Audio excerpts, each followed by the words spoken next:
একসময় মোবাইল ফোনের দুনিয়ায় একচ্ছত্র রাজত্ব ছিল নোকিয়া ও ব্ল্যাকবেরির। হাত বাড়ালেই মিলত নোকিয়ার হ্যান্ডসেট, আর কর্পোরেট দুনিয়ার আভিজাত্যের প্রতীক ছিল ব্ল্যাকবেরি।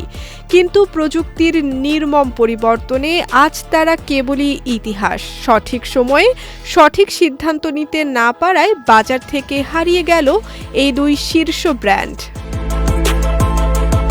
৯০-র দশক থেকে একবিংশ শতাব্দীর শুরু। মোবাইল ফোন মানেই ছিল ফিনল্যান্ডের ব্র্যান্ড নোকিয়া। মজবুত গড়ন আর দীর্ঘস্থায়ী ব্যাটারির কারণে বিশ্ববাজারের সিংহভাগ ছিল তাদের দখলে।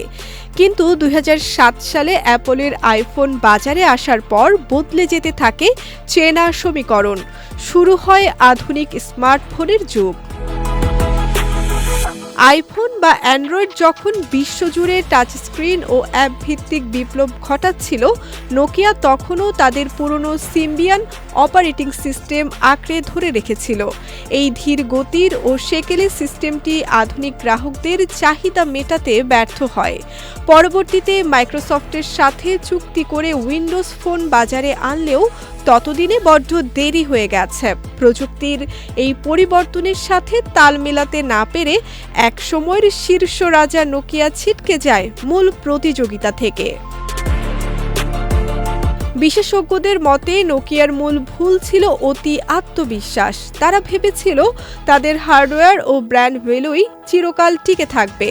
তারা সফটওয়্যারের শক্তি এবং অ্যাপ ইকোসিস্টেমের গুরুত্ব বুঝতে চরম ভুল করেছিল। নোকিয়ার যখন এই দশা, তখন ব্ল্যাকবেরির গল্পটা ছিল কিছুটা ভিন্ন। সুরক্ষিত ইমেল সেবা আর নিজস্ব ব্ল্যাকবেরি মেসেঞ্জার বা বিবিএম এর কারণে ব্যবসায়ী ও সরকারি কর্মকর্তাদের প্রথম পছন্দ ছিল এই ব্র্যান্ড। কিন্তু তাদের পতনের কারণ ছিল ভিন্ন এক জেদ।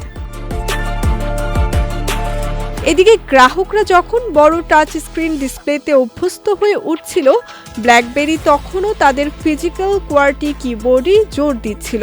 তারা বিশ্বাস করত পেশাদার মানুষ কখনোই টাইপিংয়ের জন্য টাচ স্ক্রিন পছন্দ করবে না। এই ভুল ধারণা আর আধুনিক অ্যাপ দুনিয়ায় নিজেদের খাপ খাওয়াতে না পারার মাসুল দিতে হয় তাদের। তরুণ প্রজন্ম ও সাধারণ গ্রাহকদের হারিয়ে এক পর্যায়ে স্মার্টফোনের বাজার থেকে পুরোপুরি বিলুপ্ত হয়ে যায় ব্ল্যাকবেরি।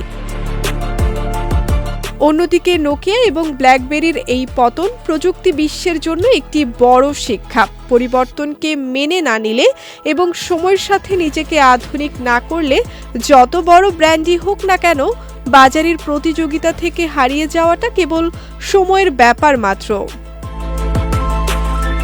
আজ নোকিয়া অন্য কোম্পানির অধীনে কিছু ফোন বানালেও সেই পুরনো গৌরব আর নেই, আর ব্ল্যাকবেরি ফোন উৎপাদনই বন্ধ করে দিয়েছে। প্রযুক্তির ইতিহাসে এই দুই জায়ান্টের গল্প এখন কেবলই সময়ের সাথে বদলে যাওয়ার ব্যর্থতার প্রতীক। বিজয় টিভি নিউজ ডেস্ক।